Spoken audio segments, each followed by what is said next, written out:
Good morning students, welcome to Premchand Memorial Public School. Today we will study English grammar of class 4. Our book name is Grammar and Composition. So please take out your English grammar book fast and open it. Open the chapter number 3. Our chapter name is Subject and Predicate. Before the understanding subject and predicate, we will understand a sentence. As you know, we already discussed that what is sentence. Now, a sentence is group of words which has complete sense. Sentence words का वह group है, शब्दों का वह समूह है जिसका कोई ना कोई अर्थ निकलता हो. Here, first of all, we take one example of a sentence. Harish drives a car. Means Harish car चलाता है. Here, in this sentence, have a complete sense. Now we discuss subject and predicate. Here, a sentence has two parts, subject and predicate.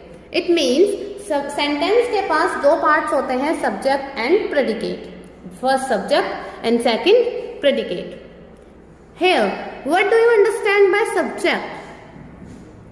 Students, subjects can be thing or person who do some work. मतलब subject वह इंसान है या फिर किसी चीज को भी बोल सकते हैं जो कुछ काम कर रहा हो. Here, what is predicate? Predicate, the part of sentence that tell us something about the subject is called the predicate. Sentence का वह पार्ट, वह हिस्सा जो हमें सब्जेक्ट के बारे में कुछ बताता हो. सब्जेक्ट क्या कर रहा है, सब्जेक्ट कहाँ जा रहा है, सब्जेक्ट कुछ भी कर रहा है, उसके बारे में जो हमें बताता है वो प्रेडिकेट होता है. In simple language we can say that other than subject all the words present in the sentence is called predicate. Now we read the part of the sentence that tells us what or whom the sentence is about is called the subject.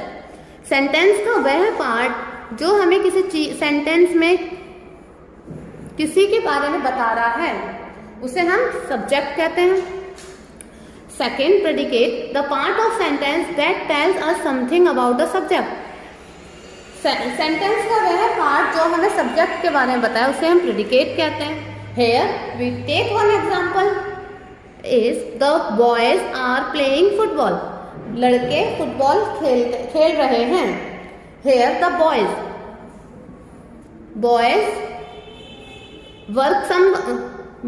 do work like playing football. So here subject is the boys and other words are playing football are predicate. Here the predicate always include the verb.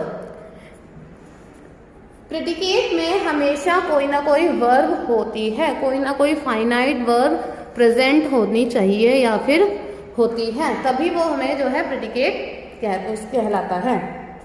Now some more examples. Subject predicate. Divyanshu was writing letter. Priya is sleeping. The aeroplane flew over the sea. Here we talk about Divyanshu. Divyanshu क्या कर रहा है? Divyanshu letter लिख रहा है. Then Divyanshu is subject. Was writing a letter is predicate. Priya is sleeping. Priya क्या कर रही है? Priya सो रही है. Then Priya is subject, is sleeping, predicate. The aeroplane flew over the. Aeroplane समुद्र के ऊपर उड़ता था. बात किसकी कर रहे हैं? एरोप्लेन की. Aeroplane is subject and other than aeroplane all words are predicate. Here the subject may have only one or more than one word. Here we can say that in the sentence subject can be one word or more than one word. So subject एक word का भी हो सकता है और एक word से ज्यादा का भी हो सकता है. Here, I think you all understood this chapter, subject and predicate. You also understood a sentence. Now I have one information to share with you.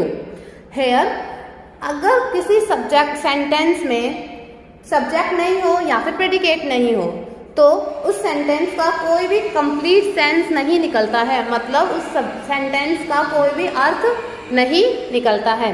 So there is important to have subject and predicate present in the sentence. Now it's a practice time. So our first question is underline the subject and circle the predicate in the following sentence. First, Rishabh is an intelligent boy. Rishabh एक समझदार लड़का है. Here we talk about Rishabh. Rishabh के बारे में बात कर रहे हैं हम. तो ऋषभ जो है इंटेलिजेंट लड़का है. Rishabh is a subject. Other than Rishabh all words are predicate. Second, the birds is flying. Birds उड़ रही हैं. Here we talk about the bird. Bird is flying.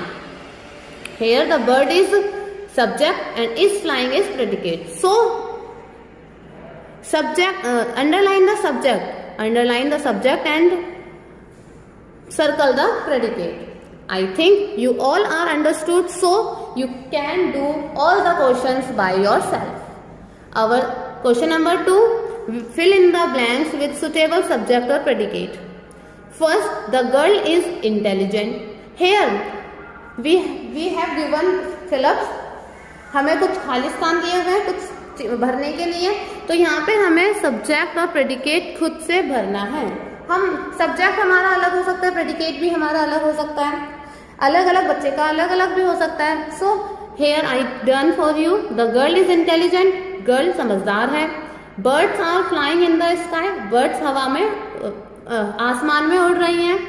We are dancing on the dance floor. हम dance कर रहे हैं dance floor पर. The children are playing in the ground.